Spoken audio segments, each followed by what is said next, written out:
Kalau dari Buah Batu ke Setiabudi itu pakai bemo. Dan sebagai anak kecil seru kalau pas belok gitu. Yeay gitu ya.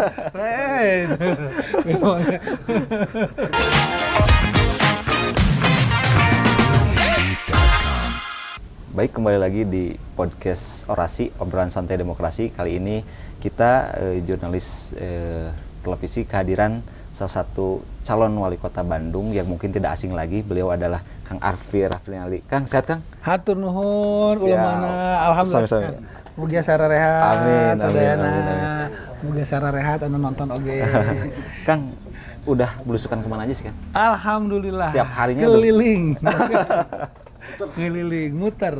Jadi silaturahmi dari ujung ke ujung, dari ujung barat di Ciberem sampai ujung timur di Cibiru, dari sisi paling utara di Isola sana sampai ke selatan gitu ya, terusan Buah Batu gitu terus. Jadi seneng lah hari-hari, kalau formalnya kan kampanye, tapi buat kita mah kalau dimaknai jadi silaturahmi, jadi ngejalanin juga happy. Nah, itu betul. Nah, Kang, pengen tahu Akang mungkin sejarah Akang terlebih dahulu mungkin di Kota Bandung. Dulunya dari gimana sih, Kang? Sejarah di Kota Bandung ya. Jadi memori yang paling saya ingat ya, waktu kecil itu liburan ke Kota Bandung teh. Liburan karena kakek nenek saya itu kan orang Bandung. Dua-duanya dari papa ibu. Cuma Papa Ibu tuh kerjanya di Tangerang, kabupaten. Jadi dokter di puskesmas. Keliling tuh. Puskesmas Curug, Pasar Kembes, Teluk Naga, Batu Cepar, keliling-keliling lah. Nah, tapi setiap kali liburan itu selalu ke Bandung. Nah, dari ibu, kakek nenek itu di Buah Batu. Dari papa di Setiabudi. Jadi yang paling saya ingat adalah kalau dari Buah Batu ke Setiabudi itu pakai bemo. Dan sebagai anak kecil seru kalau pas belok gitu. Yeay gitu ya. Terus baru nanti di Karapitan tuker pakai angkot ledeng yang pintunya di belakang itu loh ya. Itu. Nah, saya baru pindah ke Bandung itu setelah lulus SMP.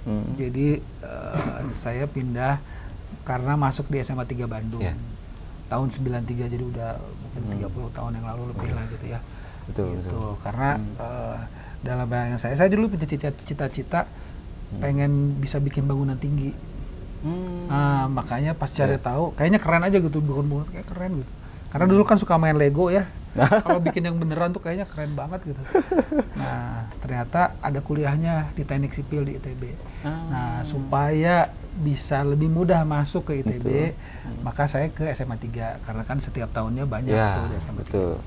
Tapi dan alhamdulillah rezekinya, jadi setelah lulus dari SMA 3 tahun 96 saya keterima di Teknik Sipil di ITB.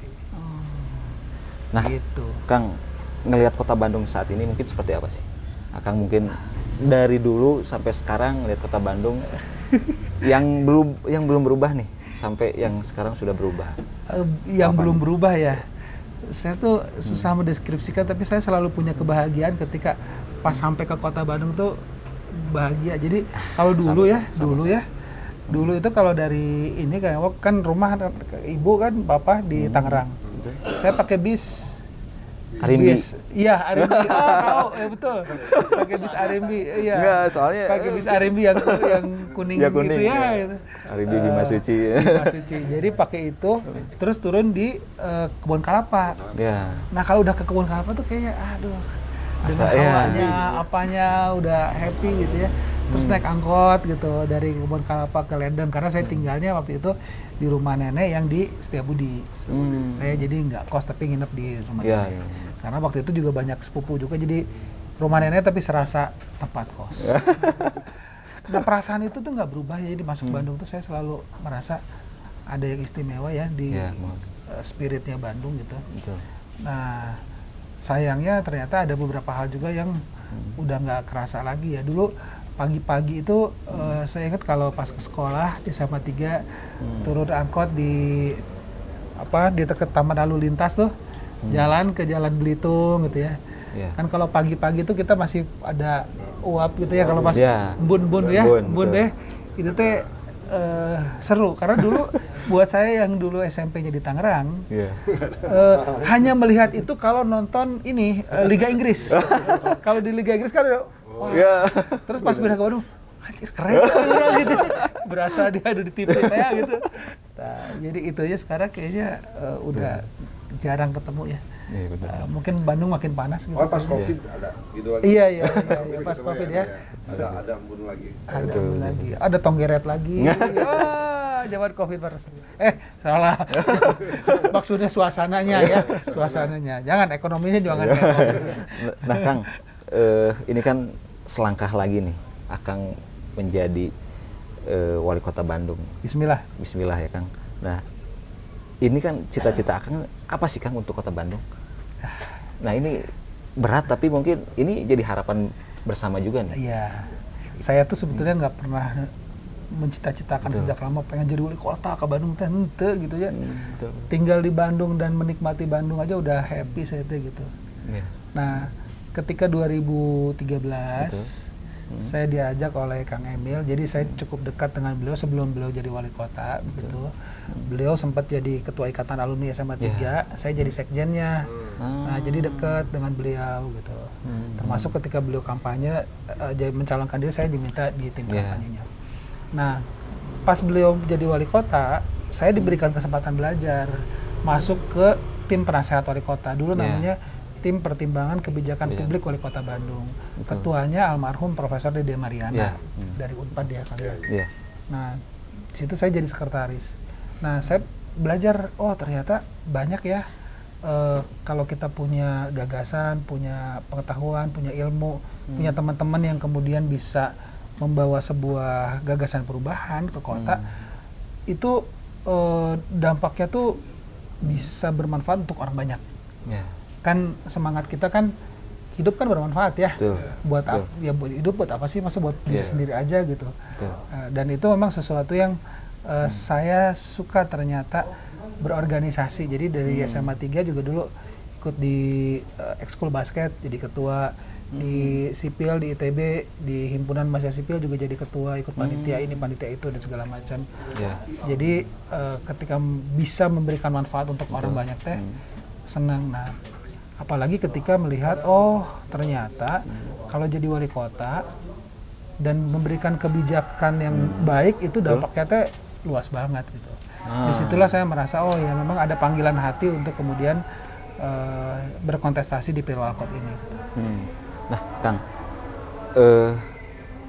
teman-teman mungkin ya, teman-teman jurnalis, apalagi masyarakat sudah sudah terhegemoni dengan apa yang jadi Bandung juara.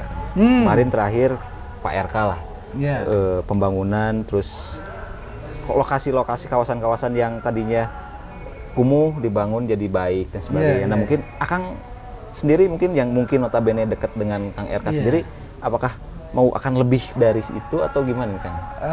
Ini pasti harapan masyarakat nih. Waktu 2017-2018 sebetulnya waktu itu ketika Kang Emil mau jadi gubernur, beliau sempat ngasih tantangan ke saya, Fit, coba kamu maju jadi calon wali kota gitu ya. Nah, waktu itu memang belum dapat, tapi waktu itu tagline yang dibawa itu Bandung makin juara. Makin juara. Nah, jadi kenapa makin juara? Bukan sebetulnya membanding-bandingkan lebih baik, bukan. Betul. Tapi karena memang waktu itu Kang Emil waktunya sempit, terbatas, udah pindah lingkup di provinsi, maka banyak PR yang belum selesai. Jadi mungkin warga Riung Bandung gitu ya, warga Kopo mungkin ada juga Pasir Impun ya, itu merasakan Bandung tidak hanya sekedar Dago dan Asia Afrika gitu kan. Nah, jadi kalau menggunakan istilah makin juara tuh sebetulnya menyebarluaskan kebaikan yang sudah ada di beberapa titik kota untuk kemudian menyebar. Nah, soal keberlanjutan saya merasa juga itu menjadi hal yang penting karena ternyata ya kepemimpinan jadi wali kota, gubernur atau presiden itu kan sebetulnya melanjutkan estafet kebaikan dari pemimpin yang lama. Jadi hal-hal baik yang dikerjakan oleh Pak Dada Rosada, dan ternyata ketika saya silaturahmi dengan masyarakat ya, banyak gitu warga yang rindu dengan kesomeahan Pak Dada gitu. Itu banyak gitu.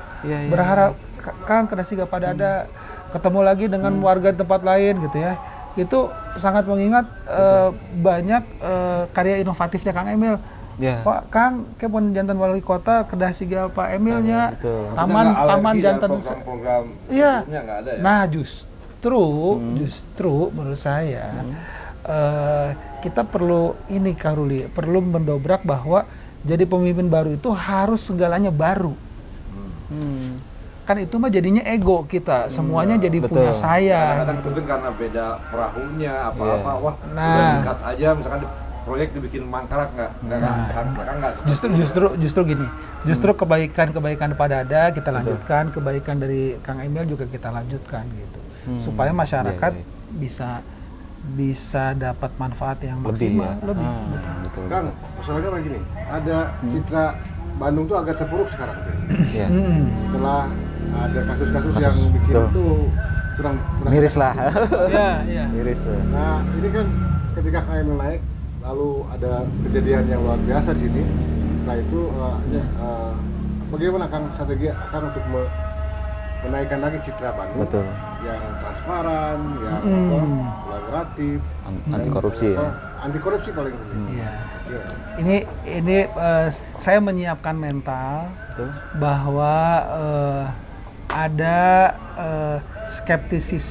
skeptisisme dan sikap wait and see dari masyarakat, ya kan? Betul. Ketika jadi ini nanti ya wali kota teh bener teh gitunya. Nah, tapi saya melihat gini, itulah kesempatan wali kota baru untuk membuktikan bahwa eranya beda.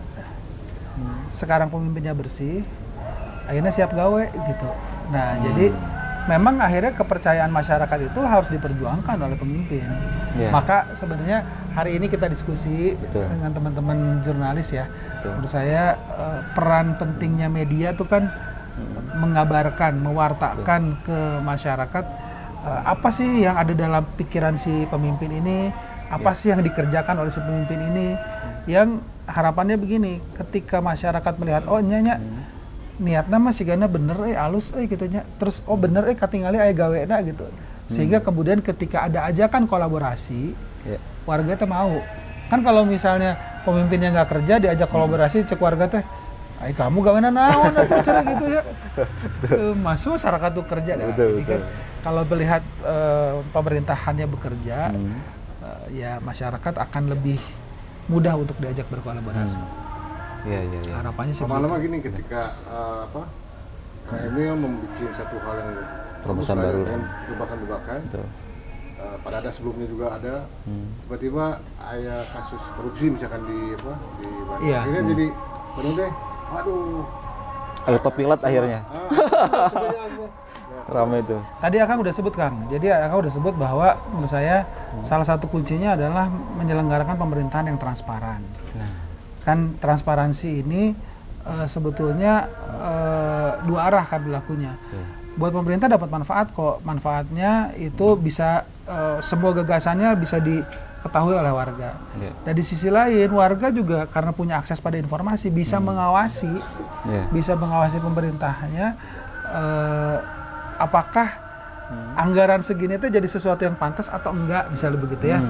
Nah, kerjaannya tuh benar atau enggak. Nah, jadi ada pengawasan juga. Nah, sisi lain memang perlu ada perbaikan sistem. Perbaikan sistem. Jadi nggak cukup hanya dengan teladan pemimpinnya, tapi juga ada sistem apa?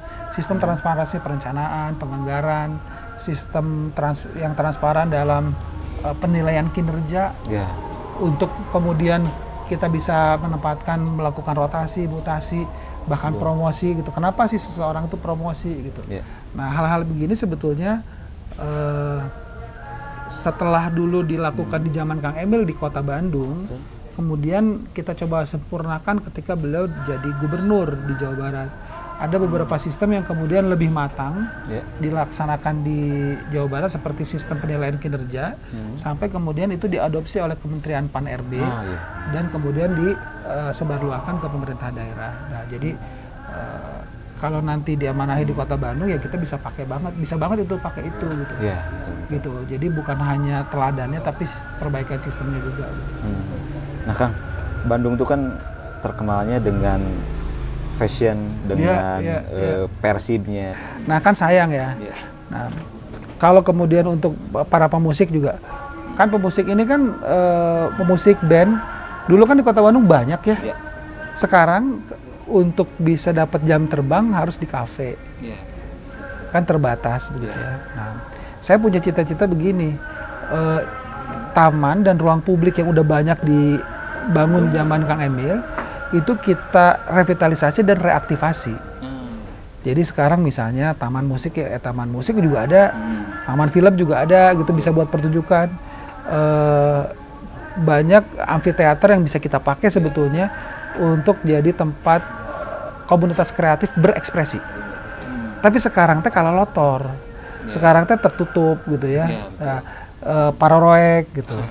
Nah, ini kan sebetulnya bisa jadi quick wins karena kerjanya nggak terlalu susah, nggak banyak biaya juga begitu, nggak banyak biaya juga, membersihkan, menerangkan itu kan nggak banyak.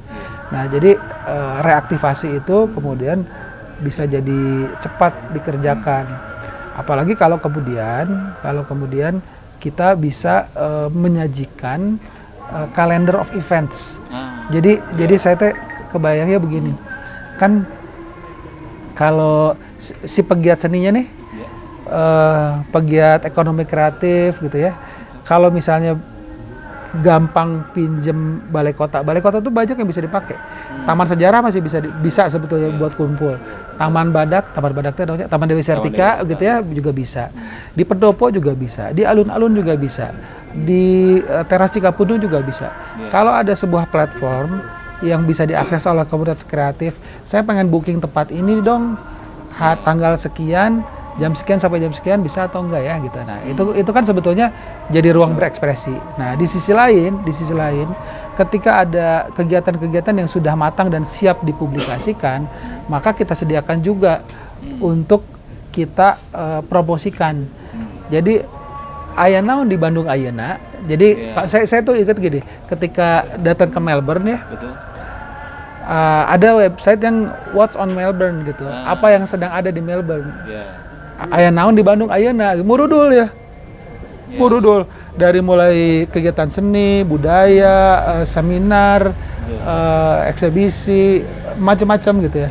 Sehingga para turis yang jadwalnya itu tidak ketat ya harus itu yang punya fleksibilitas itu bisa lihat itu. Oh, saya pengen lihat dong itu apa galeri lukisan di Braga gitu misalnya gitu. Karena itu buka sampai tanggal jam sekian sampai jam sekian gitu. Saya pengen lihat dong itu ada lomba misalnya baris berbaris di Plaza Balai Kota misalnya gitu. Nah, jadi kalau ada bisa begitu menurut saya seru gitu. Nah, Kang, terakhir nih, kami sendiri nih meyakinkan warga Kota Bandung dengan apa yang akan programkan, apa sih Kang mungkin boleh diceritakan? Kalau meyakinkan begini buat saya. Ini hari ini sebetulnya Kota Bandung dapat anugerah karena dapat variasi dan pilihan calon wali kota dan calon wakil wali kota. Tentu ada yang bisa saling melengkapi gitu ya. Ada yang laki perempuan bisa dianggap paling baik ya, mudah-mudahan bisa memimpin kota. Tapi intinya begini, memilih itu perlu dilakukan dengan cerdas. Jadi kita cari tahu siapa, apa latar belakang dari calon pemimpin ini, apa yang ditawarkan. Kalau bisa ketemu gitu ya, ketemu langsung nih, merasakan semangatnya nih, kayaknya frekuensinya cocok atau enggak, itu lebih baik lagi. Sehingga nanti ketika tanggal 27 November itu warga Bandung sekalian bisa memilih pemimpin yang paling pas di hati. Oke, siap. Terima kasih Kang. Sama-sama. Atas waktunya. Sama-sama. Di Sekretariat IJTI. Terima kasih. Demikian podcast kita tentang orasi. Nanti episode selanjutnya kita akan kembali. Assalamualaikum warahmatullahi wabarakatuh. Waalaikumsalam warahmatullahi wabarakatuh.